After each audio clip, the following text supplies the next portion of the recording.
रावण अपनी बहन के पति को वहीं मार देता यज्ञ कर रहे थे तो उसमें से एक ऐसा मिस्टीरियस फिगर निकल के आया।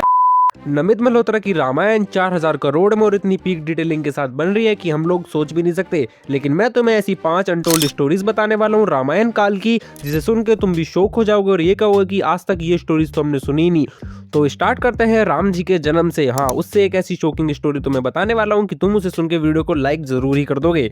तो स्टोरी कुछ इस तरह से है कि जब दशरथ जी अपने पुत्र प्राप्ति के लिए यज्ञ कर रहे थे तो उसमें से एक ऐसा मिस्टीरियस फिगर निकल के आया जो कि बहुत ज्यादा प्रकाशशील था और उसने लाल कलर के कपड़े पहने हुए थे और उन्होंने अपने हाथों से दशरथ जी को थोड़ी सी खीर ऑफर करी, जिस खीर को उन्होंने अपनी तीनों पत्नियों में बांट दिया। लेकिन दशरथ जी से यहाँ मिस्टेक ये हो गई कि उन्होंने खीर को इक्वल पार्ट्स में नहीं बांटा और कौशल्या माता जो थी उन्हें थोड़ी ज्यादा खीर दे दी, जिसकी वजह से जो जितने भी पुत्र थे उनमें विष्णु भगवान के गुण आए, लेकिन जो श्री राम भगवान है उनमें सबसे ज्यादा विष्णु भगवान के गुण हैं। और आगे बढ़ के मैं बात करने वाला हूँ एक रावण के बारे में, ऐसी स्टोरी की जिसे सुनकर तुम ये कहोगे कि हाँ भाई रावण पक्का राक्षस है।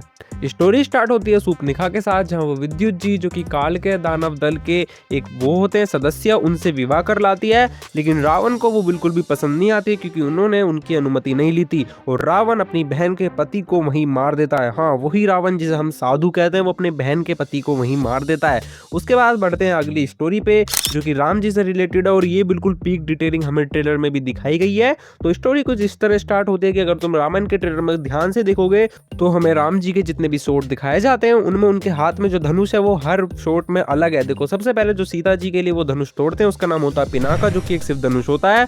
और परशुराम जो कि रणवीर कपूर उनका रोल निभाने वाले हैं, जो वो धनुष उन्हें देते हैं उसका नाम होता है कोदंडा, जिसे राम जी आगे भी यूज करते हैं। और ये जो पीक डिटेलिंग है इसमें बहुत ज्यादा मेहनत लगी है मेरे को ढूंढने में, तो तुम लाइक और सब्सक्राइब पक्का कर देना चैनल को। और अगर तुम्हें ऐसी और स्टोरीज और ऐसी और थ्योरीज जाननी है आगे वाली और मूवीज की और इस मूवी के बारे में भी बहुत सारी डिटेल्स देखो हमें ट्रेलर में पता लगी, अगर वो जाननी है तो इस चैनल को सब्सक्राइब कर लेना ध्यान से। और बढ़ते हैं अपनी अगली स्टोरी की तरफ जो है कुबेर की लंका।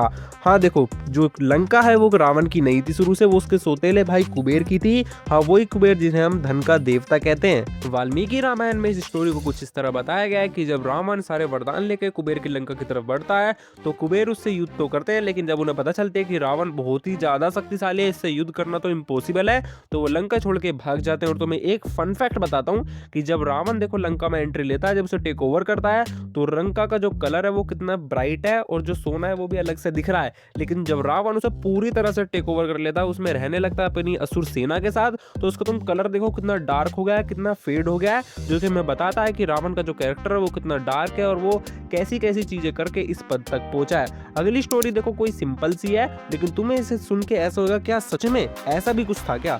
तो रावण की जो सेना थी उसकी गिनती मैं तुम्हें बताने वाला हूँ, वो थी 13 करोड़। हाँ, वही असुर सेना जिससे श्री राम लड़ने वाले हैं वो है 13 करोड़। और मैं इसमें बच्चे, बूढ़े और बुजुर्ग, मतलब कि बूढ़े और औरतों को निकाल के बता रहा हूँ, सिर्फ जो वॉरियर्स थे उनकी गिनती है ये। और अगर वीडियो अच्छी लगी हो तो चैनल को सब्सक्राइब और वीडियो को लाइक कर देना और एक अच्छा सा कमेंट बताना कि तुम्हें कौन सी डिटेल इसमें अच्छी लगी। और मिलता हूँ तुमसे अगले ब्रेकडाउन में या अगली किसी मूवी के ट्रेलर के साथ।